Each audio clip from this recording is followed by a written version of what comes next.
Yeah.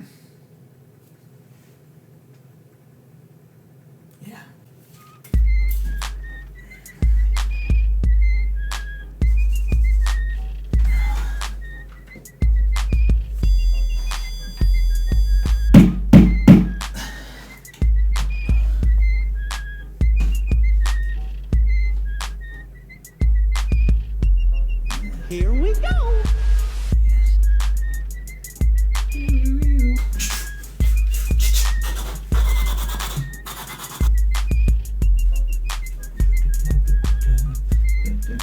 Hey, what are you doing here? What are you doing? Oh, buddy. Okay. What's up, buddy?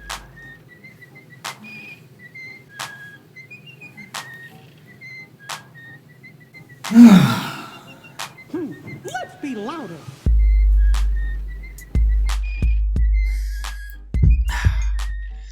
And this is why, ladies, you try to find a guy who's good with tools, good with dogs, and good with kids. At least I like to think I'm good with kids.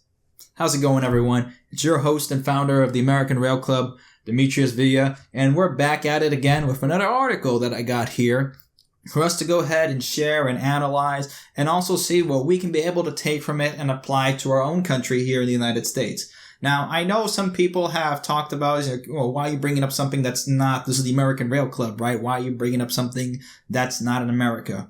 Well, here's the thing, and sometimes I bring up other countries because we want to go ahead and learn from them and see what we can be able to apply over here for our own situation, see what mistakes they're doing so we don't also copy them as well, and see what is it that they're doing right so we can bring over here. And I bring up a lot about Japan as well and some of the stuff that they have done right and some other countries of what they've done right as well. Now, remember, here in the United States, when it comes to passenger rail and transit and rail transit in general, we're starting from kind of zero at this stage. So, if you guys have played Metal Gear Solid 4, everything starts from zero. So here's where we are. So I've got a couple of articles here, links in the description below if you want to go ahead and further analyze them or share them, although CNN, maybe you don't want to share, but okay, I'll put in the archive links there so you can be able to see them just in case they change them. You know how sneaky these mainstream media types want to be, but let's go ahead and see. So just briefly in general, I just want to go ahead on some of the backstory of Thailand. So if you guys don't know, in 2014, Thailand had a military coup that overthrew the government and installed a new civilian government afterwards. Now, Thailand had planned high-speed rail since back around about 2008 or whatnot. Those plans were held off after the military coup, and then the military general of the coup, who became sort of the dictator of the country, General Chen Ochai, I believe that's what his name was, said that, high-speed rail would probably be very great for the country, and we want to go ahead and bring it over here somewhere in the northern part of the country and connect these resort towns and whatnot to increase tourism. So now that's become part of the plan over here. Now, here's the thing about Thailand. It's not like the other countries that I usually talk about when you think of high-speed rail. Again, we're talking about more developed countries. No offense to people in Thailand or whatnot, but here's the thing. When we come about high-speed rail, we talk about Japan, we talk about Germany, Italy, Spain, France, the UK, and all these other countries that are pretty high on the Gini coefficient. And when it comes to Thailand, their average monthly wage, according to tradingeconomics.com, is currently at the most recent rate about 14,334.21 baht. So converting that over into American to US dollars, that's about $472.12. Now, we want to go ahead and convert that. Well, that's per month. What is that in a year? That's about $5,665.44 a year that the average Thai is making. Again, the average wage. It means some people are making more, some people are making less, but this is the average. Now, could high-speed rail really work in a country with the average price, the average wage as this? Not that we have seen so far. Most of these projects are happening in countries more, again, sans China, because China is its own special type of country over here, as you guys know. So we'll go over that as well, a little bit about China. And I have been promising to put out a video more in depth about China. That will probably seal the nail in the coffin about me ever going to China. I'll probably be banned, but hey, it's not like I wanted to go into a communist country anyway. My family's had enough of that. So you can understand my sentiments on communism and the people who believe it's a nice idea or its proponents. So we'll go into that. So why Thailand? Why is China really pushing into Thailand? Well, Thailand is in its sphere of influence, or SOI as real estate agents like to call it. And China at this point has created so much debt within its own country. In fact, China has created more debt since 2009 than the United States has done since its inception. That's how crazy the amount of debt that China is going into. Nobody really talks about it this much or really wants to get into it because, again, it's this sort of scary stuff that the world is kind of in debt at this point. But what China is doing is saying that, okay, we can't go ahead and stress our country as much anymore. So let's go ahead and go into other countries. And they usually go in with these very high interest loans for rail projects and infrastructure projects like they've done in Kenya. If you ever think Kenya is going to go ahead and ever pay back that loan for that high-speed rail project in China, they're not. They're never going to be able to pay that back, especially at the ridiculous interest rates. I think it was something like 16% or something like that. I'm probably mistaken, but I'll go ahead and look that up. But it's again, this is what China is doing and trying to bring other countries into its own influence. If it's not through capital, they're going to do it through political capital. So that's really where they're going into. Now, this is part of, again, the Belt and Road Initiative, but we'll go into that a little bit. So after years of delays and much debate, it's finally happening. Bullet trains are coming to Thailand. Now, before, when these projects were going in, when the government gave them back, there was a couple of consortiums that happened. There was an Italian partnered consortium, and there was also a Japanese consortium. And usually with the Japanese companies, they really offer these super low interest, if not no interest loans to these countries because, again, they're really trying to push their own technology for a high-speed rail in a very, easy manner as possible because if they know if more people will be able to ride it in other countries, they can be able to go ahead and push it more. Some of the cases have been in Taiwan, which has sort of been mixed. Again, that's a lot of it's also due to mismanagement on both parties, but since then, it's been a success and a failure in its own right, but it's been pretty well over there in Taiwan. Now in Texas, where it can really work as a private company, especially with the amount of capital and the amount of growth that Texas is seeing, Japan is offering also very low interest loans as well. So again, no government subsidies that are going in for the Texas Central high-speed rail project pushing into this. And also we have Japanese investment with SoftBank in Virgin Brightline now at this moment. So again, you see where a lot of investment is going. So investors are smart most of the time when it doesn't come to the Hyperloop again. But when it came to Thailand, they didn't see a good reason to go ahead in Thailand. Again, remember, the country just had a coup. So it's not very stable. And the country's average yearly wage isn't really that much. So they didn't really go ahead and see the value in it and they pulled out. But China pulled in or pushed in very, very hard to go into this. And this is where we get to see, though Thailand declined Chinese loans, which is very interesting why they would go ahead and decline them. Of course, they don't want to go into debt like all these other countries, into debt slavery. But very interesting, the projects are considered a part of the Belt and Road Initiative, the BRI, a plan to connect China to the rest of Asia through new transport infrastructure. Now, for those of you that don't know what the Belt and Road Initiative is, it's basically China's rehashing of its own Silk Road and its own vision. So again, like I said, the country is very much trying to get political capital within the whole supercontinent, the Eurasian Africa supercontinent, in order to push its own products, to push its own political influence, and spread its economy throughout these entire countries. Now, you can learn more about it in other videos. Some of the other channels that I include in learning more about China, China Uncensored. Again, I followed that channel since I was in my senior year in high school, so that's a lot of this I've been following for a while. But that's, again, those are some of the things I would go ahead and look at. So there's one line being built right now at the moment in Thailand, and a couple of others that now China is going to go ahead and also plan to build within the country as well. So I want to go ahead into another article that has a little bit more of sort of a mixed view on this. So we can go ahead and see both sides of it. So we saw the CNN side.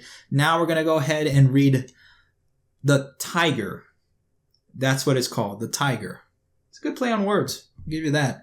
So Thailand's high-speed rail future, not the right fit. And this is by Greeley Pulitzer. I don't think that's a real name, but we'll keep going. So again, this is some of the things it's saying. After years of delays, negotiations, and more negotiations, bullet trains, high-speed trans.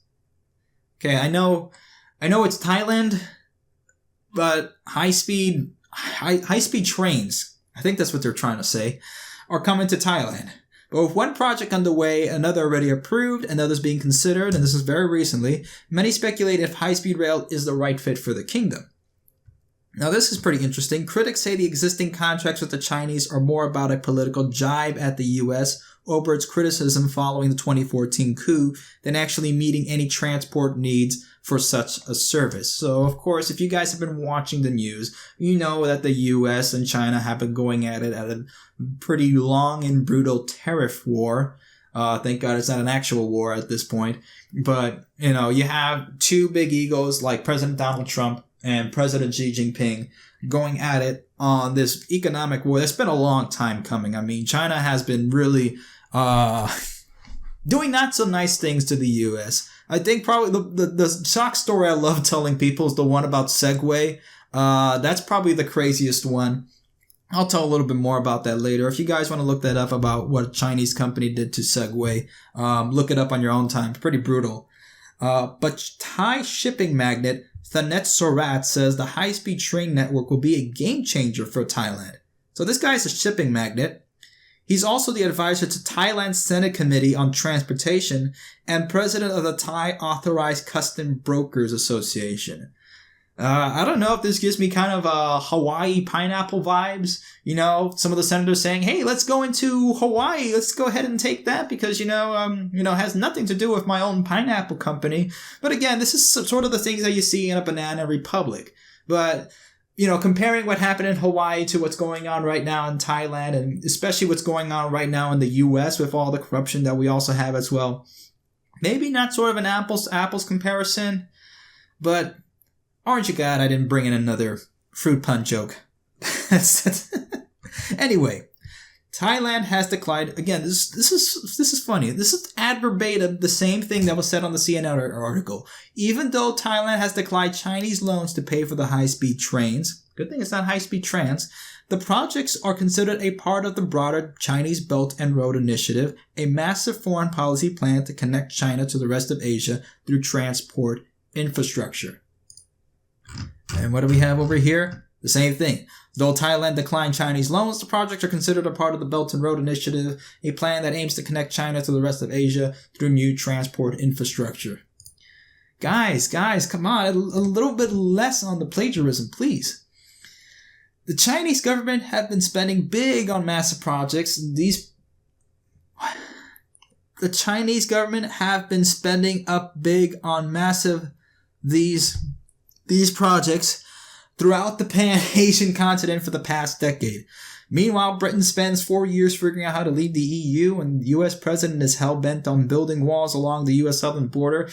You damn betcha, with the way that the world is going, I won't be surprised if in a couple of years I get myself my own plot of land, build a freaking giant fortress around it, and go ahead and go around on a Tesla Cybertruck while dual-wielding AR pistols at this point. You damn straight that's gonna happen.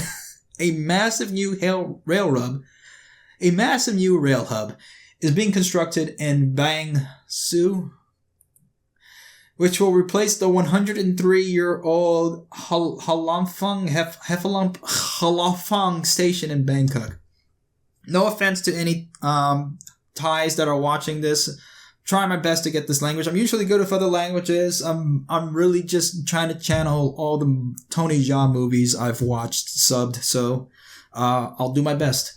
Again, no offense, it's all in good faith. I mean, you guys got a little bit of a jab here, which I don't mind. You know, it's funny. I don't care at this point. Construction of a new high-speed rail link joining Suvarnabhumi and Don Mueang airports in Greater Bangkok to Chachoengsao,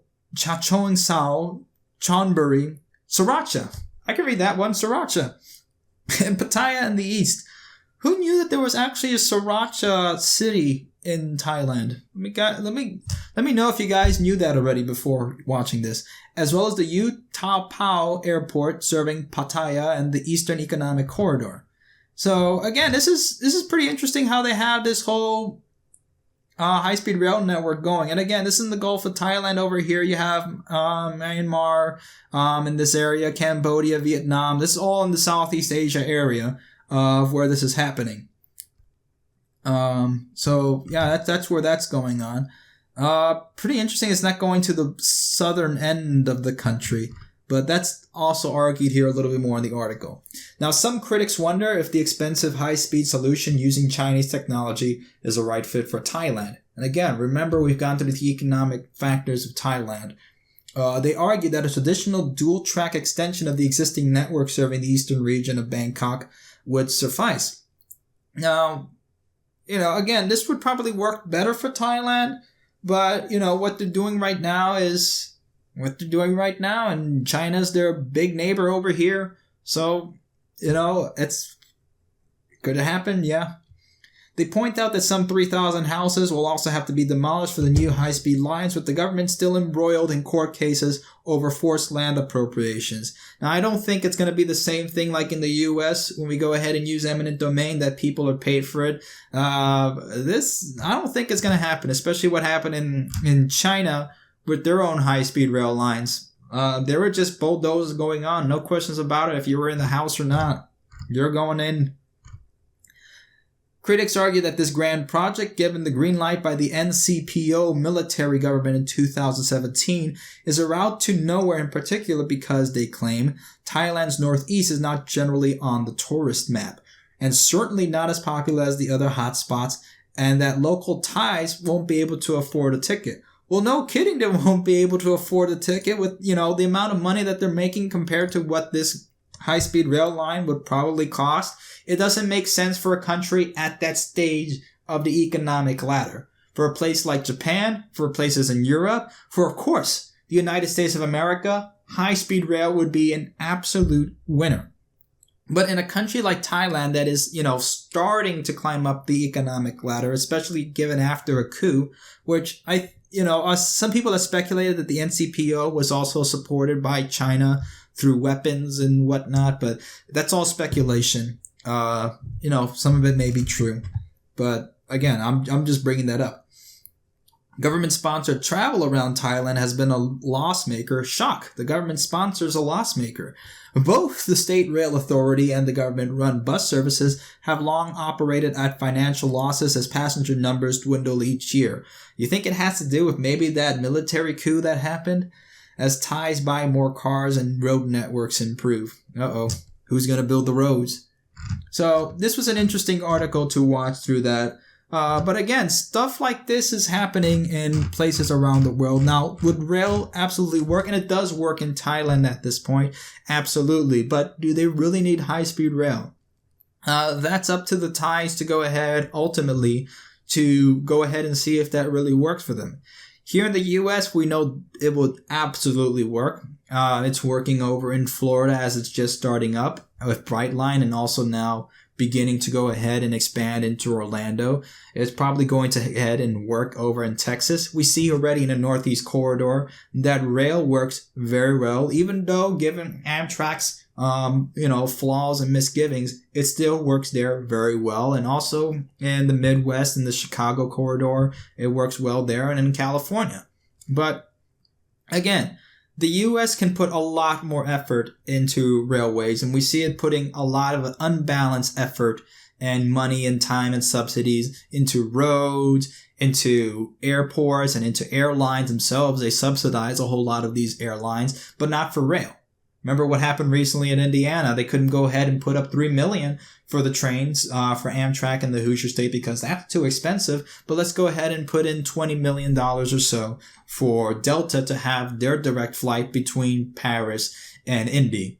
But this is something in the U.S. we have to figure out as well. But we're putting this as well so we can go ahead and really see what's going on in other countries and see what we can learn from it so we don't have these mistakes here. Again, tell me what you think in the comments below. I'd also like to get the opinion of any Thais watching this video about what you think about it. Again, all's fair in love and war, but, let's hopefully this doesn't affect adversely as many people as it looks like it's going to do, because this could end up pretty bad in Thailand. Again, it's not as stable as a country as some people may think, especially given the coup, especially given the amount of money that people make over there. So, let's hope for the best over for Thailand. Let's hope for the best over here. So thank you all for watching this video. If you like this, be sure to like and subscribe, and be sure to also join us on Patreon, where $1 or more can get you an extra seat to ride on the train. Thank you for watching. We'll see you all next time.